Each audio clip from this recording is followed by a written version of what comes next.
All right. All right, all right, all right. Yeah, as Kevin so graciously said, I started with 9, so let's trim it down. Let's make it simple. Let's make it easy. Let's outsource. Let's save a bunch of time, right? So I'm Mark Savant, and this is Outsourcing, your podcast production in 3 steps. Let's go. So my goals here for you, everyone here, is that you walk away from this saving a bunch of time, right? We're going to give you some structure. We're going to give you action steps, things that you can do today to start saving time on your podcast, right? It's a limited resource, so let's go. I'm excited. Okay. All right, so I just want to say, does this sound familiar to you? Because this was a reality for me. Podcast day is coming up. I'm laying down in my bed, staring up at the ceiling, wondering, did I post it? Did I set up my email list? What about Instagram stories? Is that queued up? Oh my gosh, what's going on? So does that sound familiar to you? That's right. Yep. It was my reality for years. That's no fun. And eventually reality slapped me right in the face, and it told me, it's time to get help. It's time to outsource a little bit. Let's get some help, right? So I had a dose of reality, and I recognized that, listen, it doesn't need to be this way. It doesn't, okay? So we're going to, again, show you how. Because when you start outsourcing, you start saving time. It improves the quality of your show. It improves the quality of your relationship, especially with my wife. Any married people out here? Yeah. I've had many dark, dank nights in my room where my wife wanted me nice and warm in bed, but that didn't happen. Less stress, more consistency. It gives you more time to innovate, to work on your podcast, not in the podcast, right? And, obviously we want to scale. We want to produce more content for more people at a higher quality. So outsourcing will give you that, whether you're feeding camels, visiting DC, or playing in the metaverse. So as Kevin so graciously announced, I am a podcast agency owner. I run a mastermind program. I've worked with dozens of VAs, dozens of clients, produced hundreds of episodes, so I've learned a few tricks along the way. And again, my job here today is to help you save time so you can implement these same tricks. And I do have a QR code with all my contact info. I'll be flashing at the end too if you miss it here. So the current shows I'm most active in, my personal shows, The After Hours Entrepreneur, NFTs Made Simple, and Awesome Dad Show. They're all about cooking.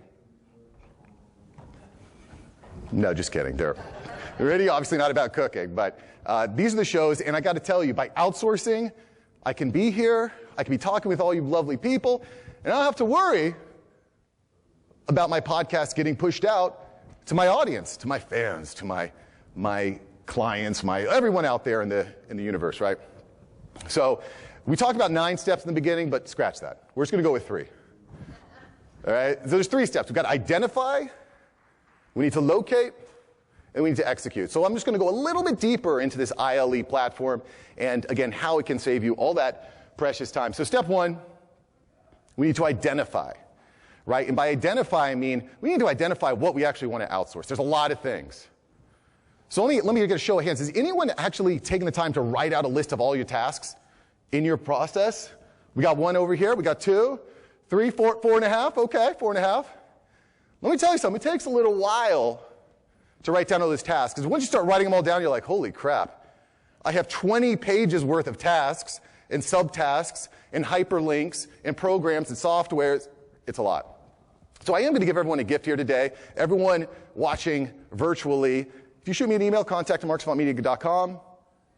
I'll give you a head start. I'll send you my task list. Exactly. Then you can make your own adjustments. You can kind of work through it. And, because not every podcaster's tasks are going to be exactly the same. So you do want to adjust it. And frankly, the task that you're doing now are probably going to be different in a year.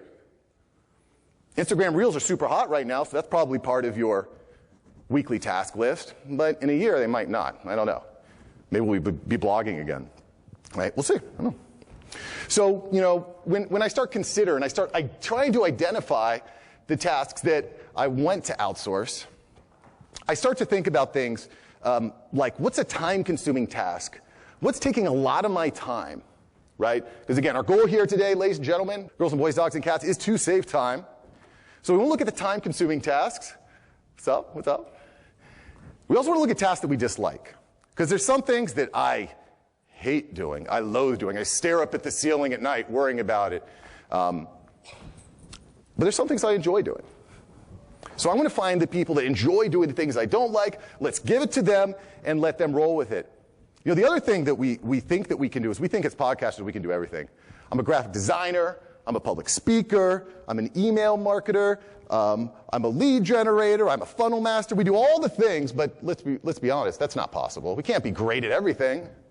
Well, we can be great at everything, but we maybe are not, professional at everything. So another thing to consider is what's something I can outsource to someone that's maybe really good at this particular task. I'll tell you what, the day I hired a graphic designer, my Adobe Photoshop skills, I was like, wow. I just scratch all that. I'm going to set everything to my graphic designer because she's completely transformed the way that my podcast looks and the podcast for my clients look, right? And then the other two things here are kind of general principles here. You want to find tasks to outsource that are repeatable, that are happening every week, and that are replicable, easy to replace, right? They don't take a ton of creative thinking, interpretation, things like that. We find things that are repeatable and replicable, right? And for me, these are some of the best places to start with these 4 categories. I want someone to edit my episodes. I want someone to create clips. List generation is a good one. So you can go to your assistant or to your agency and say, hey, I want a list of the top 100 podcasts in my particular niche. I want the emails for everyone in that organization. They can go out and they can run it. They can get it done in a few hours. And you're going to be saving tons of time so you can be at the beach, you can be hiking, you can be listening to me here on stage here at Podfest, all kinds of things. DM campaigns are also a great thing to outsource as well because that hand-to-hand combat is so crucial in this world. And it's really easy, right, to forget about how important those DMs, creeping the DMs is, right? However, it's hard for me to spend every night and DM 100 people on 3 different platforms. But if I can hire someone to do that, it's a great tip. Although what I do on the back end is once contact has been made, then that's where I jump in. And I send them a quick welcome video. Hey, it's nice to meet you, or a quick welcome audio or something along those lines. Get creative with it, right? So, yeah.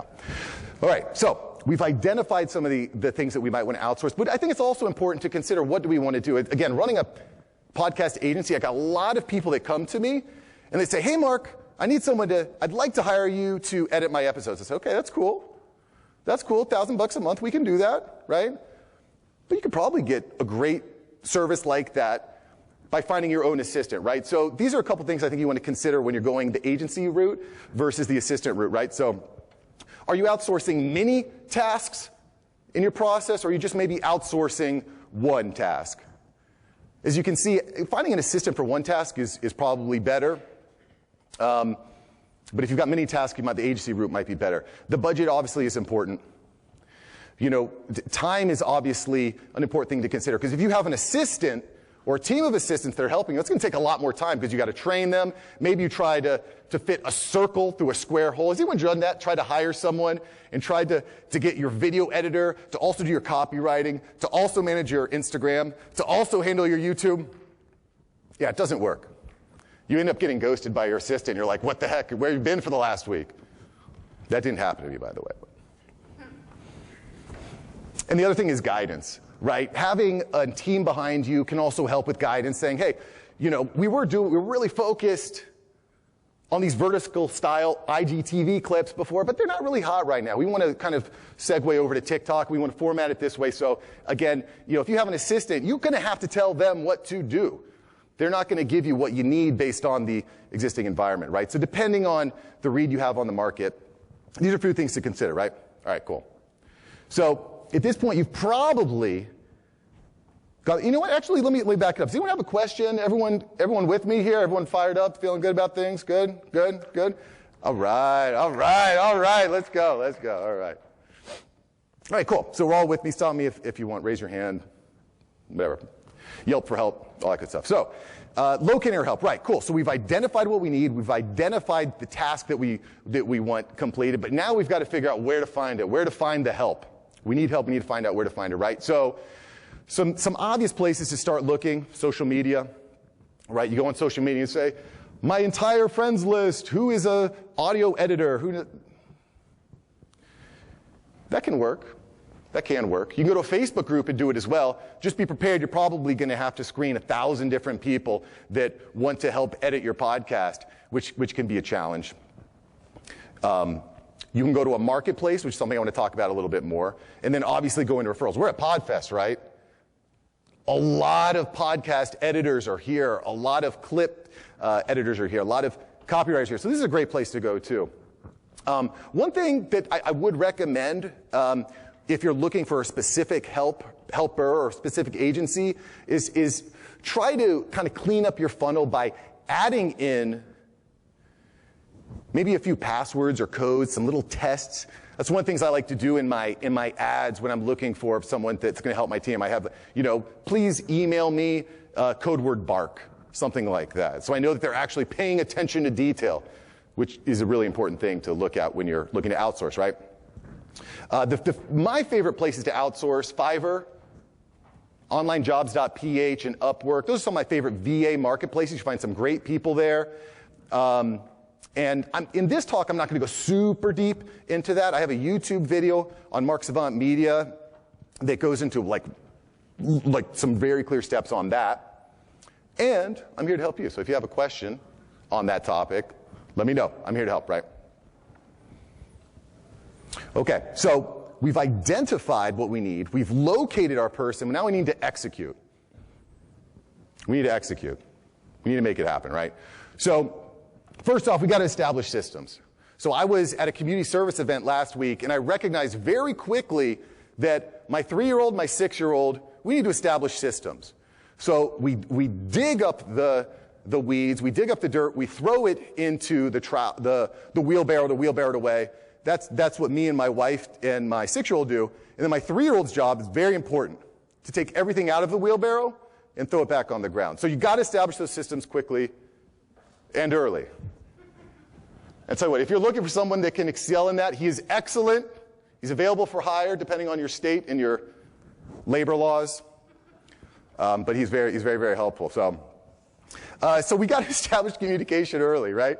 Who are we speaking to?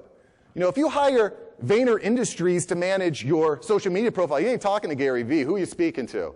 We want to know who the rep is we're speaking to. We want to establish how we're going to speak to them. Are we going to be doing weekly Zoom meetings? Are we doing daily Zoom meetings? Are we doing monthly Zoom meetings, right? One of the things you're going to think about if you're going with an agency is, again, how much access are you going to have?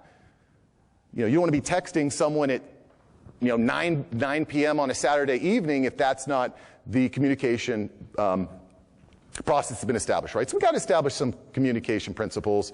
And I will say, when it comes to hiring a VA, I will not hire anybody. I will never hire a team member that is not able to go on a Zoom call. If they're not willing to go on Zoom, enter at your own risk. Beware. Beware. You might as well be hiring my 3-year-old here, to be honest. Yeah.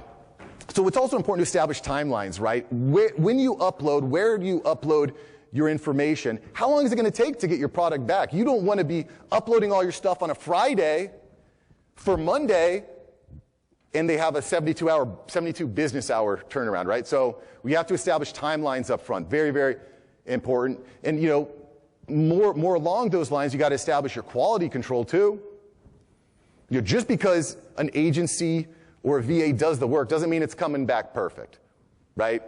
In fact, it almost never will. So you need to establish, 48 hours to deliver the product, another 48 hours for adjustments, quality control, etc.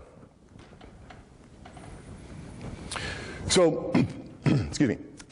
Communication clearly is the key. That's the key to the game, communication. So these are some of my favorite softwares that I use in automating my process, in saving time. Slack is a really great, actually it's free to start communication tool, which is great. The Google G Suite. Does anyone here use the Google G Suite? Anybody? Lots of hands. Anyone think that it's not great? No hands. It's okay, it's okay. I think honestly, I find it to be really effective.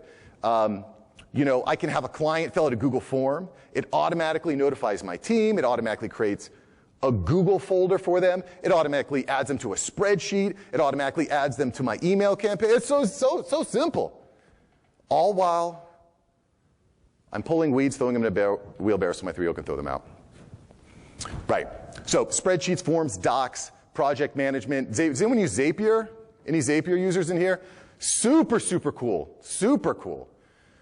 Super cool. And what Zapier does, for anyone that's not familiar, is what it does is it connects and automates different softwares together.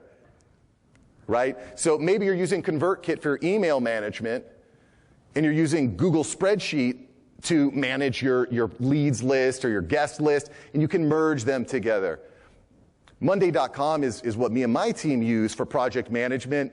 And again, we use Zapier to bring it all together. So you don't necessarily have to use a program like Zapier, but it's, outsourcing doesn't necessarily need to be a human. It could be an automation.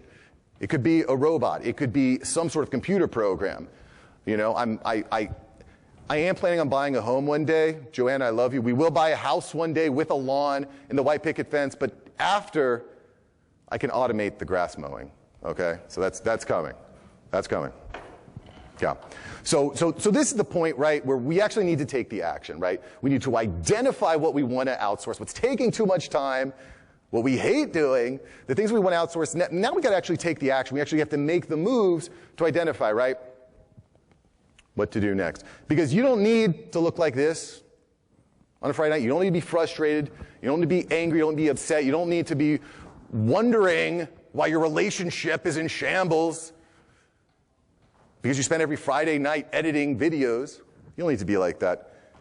You can have an exciting, fun-filled life with your family, with your loved ones, hanging out with the fireflies who throw knives at things, whatever you want to do in your free time. But you deserve this. You deserve to have a life that you love and you can enjoy that isn't weighed down by tons and tons of work. So I guess my question for everyone here today is, what will you outsource? What are you going to take away? What is something that you hate doing that you could outsource? It's very, very manageable. It's very, very simple. It's not hard. But you don't want to be in that hamster wheel of working on your in your podcast when you could be working on your podcast.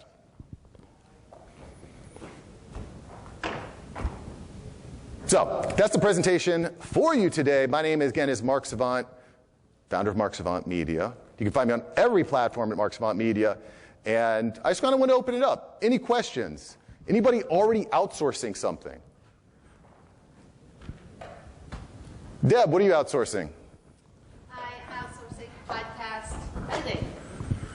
All right. Production. Awesome. So Deb is outsourcing her podcast editing, her production. What's something else that's being outsourced? Who else is outsourcing something? Having outsourced social media, the actual graphics, reels, things like that made for one show. Thank you. I'm having that outsourced, but I'm not doing it, as I just mentioned, my own presentation for my personal show because I have Canva and I have and I'm just holding on to it. So I need to get it out for all my stuff because I spend all of my time, like you said. Yeah, with the people that make us better, that make us great, right? So you're outsourcing, so you're not outsourcing the graphic design, you're doing the graphic design yourself? Still holding a lot of myself, yeah. Sure. Thumbnails, things like that. Yep. I'll tell you, the second I started outsourcing, graphics in particular, because it's very easy to do it, but it's so time consuming to do it very well. You know, it's so time consuming. And you know, how many of y'all go into your Instagram feed and it's just a bunch of postcards with two heads and a title of a podcast, right? How many of y'all are like clicking on that link to say, I need to listen to this? Anyone? Doesn't work. We have to find something to pop. You know, again, I hired someone that can just do cartoons, and people recognize it. They respond to that because you're putting in just a little bit more effort, you know? I have a question. So my question is for yourself. What did you do about budget when you first started outsourcing and making that decision to do that for yourself, and were you already monetizing? Or did you draw the funds from another source? So I think that's a great question. So for me personally, I kind of put the the cart before the horse, so to speak. I was working a day job, making great money, 9 to 5, and I recognized I can't be everywhere at once. I need someone to help me with the production. So, we talk about list building. I put down a list. I wrote down a list of all my expenses, my podcast hosting, my storage, my CRM, my email. I put a list of all my annual expenses. Then I considered how much do I need to budget, or how much can I budget towards hiring someone. And I just put it into budget, and I'm really proud to announce that this year in August, officially dropping the day job. Officially dropping the day job. Yeah. And it's been a long journey. It's been a long journey. I've tried to put so many squares through circles. So I just I'm so passionate about this project, about this topic, because it's completely changed. It's completely changed my life. In a lot of ways. Yeah.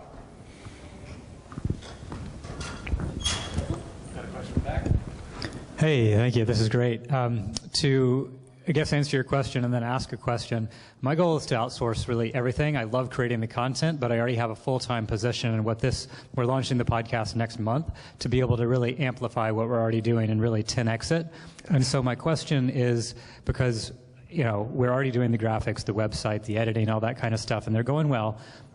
I would like your input on how to outsource social media. Trying to get someone to actually come up with my voice, that has not worked yet. I love that you asked this, because for me, outsourcing the social media piece is probably the most difficult thing to outsource, bar none. I kind of liken it to hiring someone to go on a first date for you, to get to know someone, right? I'm not saying it's impossible, but it's a very difficult thing to outsource. I think that's going to be one of the more expensive pieces. We were kind of going through identifying and finding the things to outsource. Things that are repeatable and obvious and don't take a lot of interpretation, I think, are best. So you can set a system in place and outsource from there. It's certainly not impossible, because the social media hamster wheel is real, right? I don't even know if I've done my Instagram story today, so I'm kind of sweating it out right now. But yeah, it's definitely doable. I think that from a budgeting standpoint, that's going to be one of the more expensive ones if you want it done right, if you want someone. Another thing to consider, we talk about outsourcing. I've talked to three great business owners this weekend, and what they're doing is they're going to local colleges, local schools, and they're finding interns that can help out and be part of their program. And that's a win-win, because you're giving them experience, you're helping out the school, you're helping your business and your show. So that's something to think about too. That's a good thing. And we talk about college kids, like if anyone knows social media, it's these college kids, they know how to do it. So that's something to think about also, yeah. He actually asked the question that I was going to ask, so I guess great minds do think alike. I just wanted to ask, as far as how you identify if there's qualifiers for what you validate as somebody who would be a good fit for your team. Is there something you could give us around that? Yeah, I think that's a good question too, right? So I briefly mentioned a couple things, but let me give a few more kind of ideas, right? So one, I like to put in a few gatekeepers, right? Like, respond to this, but also do something else, right? Like send me an email or add like code word lobster into your back, right? I want to see some attention to detail. I always ask, are you open to getting on a Zoom call, right? If they're not coming on Zoom, they just, it's probably not going to work, right? I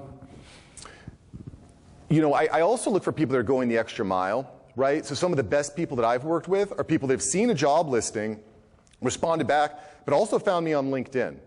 They'll find me on LinkedIn and say, hey, I like the job posting, I'm interested, let's talk, right? Another thing that I do is I ask anyone that's wanting to work with me to fill out a Google form.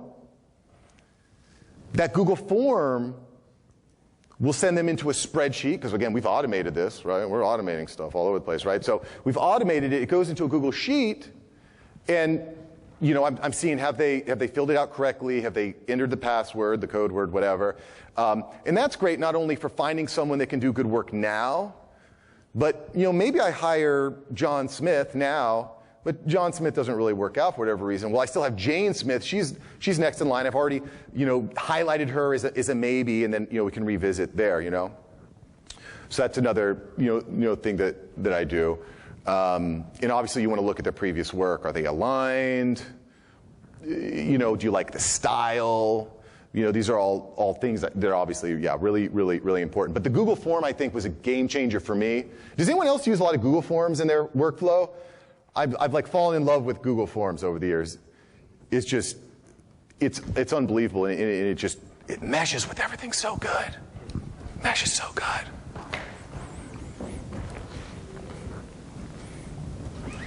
Any other questions for Mark?